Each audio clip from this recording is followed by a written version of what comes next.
Mais après quoi court-il? Bonjour Xu Shengguang. Bonjour. Merci beaucoup de passer par le journal de TV5 Monde. Vous êtes un homme d'affaires chinois, français, franco-chinois? Les deux, franco-chinois plutôt. Les deux. À quoi mesure-t-on la réussite d'un homme? Disons que l'idéal, c'est de commencer tôt et finir tard. C'est peut-être pas mal. D'accord. Votre grand-oncle est arrivé à Marseille dans le sud de la France. Il avait fait plus de 30 jours de bateau. Ça, c'était dans les années 30. Oui. Il se marie alors avec une Française. Oui. Pourquoi ou en quoi votre grand-oncle serait un modèle de réussite en termes d'intégration? Disons qu'au époque-là, déjà dans les années 30, il n'y a pas de temps et qu'il est très courageux. Donc il commencerait bien intégré. Il a pris français, il a aidé un peu la guerre. En plus, il s'est marié avec une Française. Donc à ce base-là, il a intégré très vite depuis son arrivée, quoi. Vous m'avez dit qu'il n'avait pas les moyens financiers de pouvoir se payer le billet de retour. S'il les avait eus, est-ce que vous pensez qu'il serait retourné en Chine ou il serait resté en France? Disons que souvent, à l'époque-là, c'est lui qui gagnait un peu de sous. On retournait en Chine pour acheter du rizière pour devenir riche. Donc ceux qui sont partis en Chine, généralement, ils ont mieux réussi que de rester. C'est parce qu'ils n'ont pas beaucoup de moyens. Vous avez le choix, vous, aujourd'hui. Est-ce que vous repartiriez vous installer en Chine ou vous préférez pour l'heure rester en France? Je pense que pour moi, je préfère rester en France, puisque vu que mes enfants sont nés en France, ils ont fait des études en France. Donc aujourd'hui, ça sera beaucoup mieux qu'on soit resté en France, puisqu'on est assez nombreux quand même en Chine. La communauté chinoise en France est forte d'environ 500 000 membres. La moitié sont sur la région parisienne. Vous vous êtes installé à Aubervilliers. Votre arrivée remonte à 1978. Votre papa, lui, était là 4 ans avant vous. Oui. Votre maman est arrivée en 76. Vous venez de Wenzhou, c'est dans la province de Zhejiang, je prononce correctement. C'est ça, Zhejiang. Pourquoi est-ce que vous êtes parti de Chine? Votre famille est-elle partie de Chine? Disons que quand on est petit, quand on a des liens en étranger, le rêve, c'est de quitter le pays pour connaître un peu mieux étranger et trouver un travail mieux que où on est en Chine. Parce qu'au époque-là, en Chine, c'est pas comme aujourd'hui.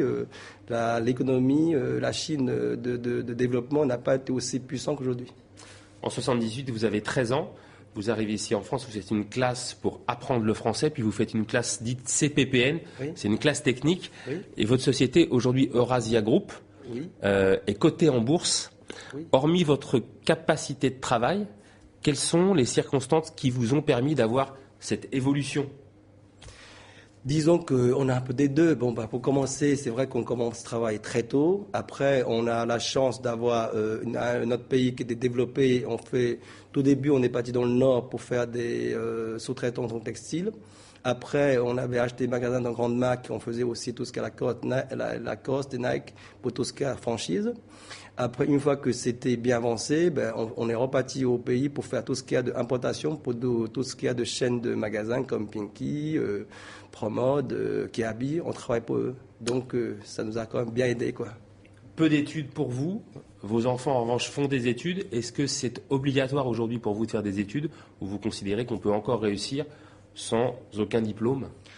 Disons qu'avec un diplôme, c'est sûr que c'est meilleur, mais ce qu'on n'a pas, il faut faire avec, travailler plus d'heures que les autres, puisque vu qu'on a moins de diplômes, donc il faut faire plus de travail pour rattraper ce qu'on n'a pas fait. Vous investissez aujourd'hui à peu près, ou au moins, 20 millions d'euros dans le port du Havre. Les capitaux sont français et chinois. Qu'est-ce que vous allez y faire? On va s'occuper pour mieux développer le port au Havre, vu que c'est un investissement qui était prévu avec le port de Havre, avec le service de développement du Havre qui souhaitait qu'on soit là-bas pour mieux développer. À Aubervilliers, on a quand même un secteur qui était très bien déjà développé au niveau économique et des boutiques showrooms pour vendre en Europe entière. Alors, ça veut dire que c'est la municipalité du Havre qui est venue vous chercher? On ne va pas dire ça, c'est plutôt un échange, vu que les conteneurs se passent au Havre, ils ont bien vu que quasiment 80% de produits qui repartent dans la région parisienne et le plupart sont arrivés au Aubervilliers, premier couronne du Nord, quoi. Qu'est-ce que ça veut dire? Ça veut dire que c'est l'économie qui domine plutôt la vie politique, ou est-ce que c'est la vie politique qui oriente l'économie? D'abord c'est politique et après c'est économique. Est-ce que c'est le cas aujourd'hui aussi en Chine? Est-ce que c'est la politique qui dicte sa loi à l'économie ou c'est l'économie qui aujourd'hui dicte sa loi aux dirigeants chinois? Je rappelle que la Chine est aujourd'hui la deuxième puissance économique mondiale. Oui, mais disons que la Chine a quand même aujourd'hui vu l'économie qui était bien bâtie, et côté politique a fait maximum de son côté pour que ce soit les deux sens, quoi. Vous m'avez concédé prendre très très peu de vacances. Vous m'avez dit que certaines années, vous avez fait jusqu'à 20 allers-retours entre la Chine et l'Europe. Donne souvent des leçons sur les droits de l'homme à Pékin. Pour vous, en quoi est-ce que c'est juste ou injuste? Disons que les droits de l'homme, c'est déjà pas comparable, parce que nous, on a un pays quand même, 1,5 milliard de villes au village. Certaines arrivaient déjà des kilomètres différents. Donc, et puis on ne peut pas comparer celui qui vit en ville, que vous voulez soit même droit que celui qui vit en village, qui n'a jamais quitté son village, ils sont encore vie avec une bougie, il n'y a même pas lumière, il n'y a pas de technologie, et il vous donne le même droit. Il va être pas content, et c'est lui qui vit à ville et vous donnerait droit de village, à mon avis, c'est pas pareil. Donc autant de adopter les droits de l'homme, au moins c'est beaucoup plus satisfait de choisir de tout le monde équilibré dans le droit de l'homme.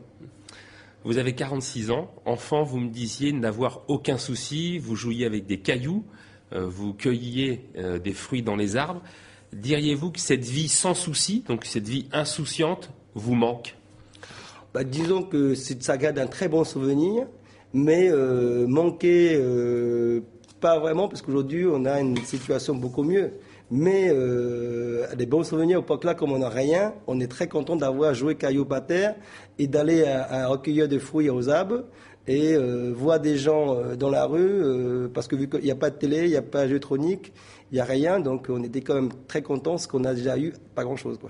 Avant de faire votre réussite, vous avez travaillé dans le restaurant de vos parents. Oui. Le président Sarkozy loue souvent l'intégration réussie de la communauté asiatique, donc ça englobe tous les Asiatiques en France. Qu'est-ce que vous en pensez, vous?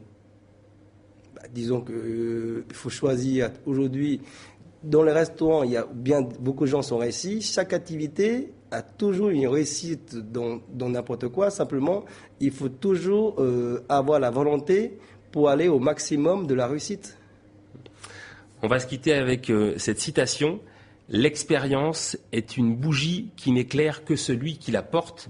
Et c'est de Confucius. Merci beaucoup, Xu Xiangwang, d'avoir accepté l'invitation de TV5 Monde. Merci, Laurent.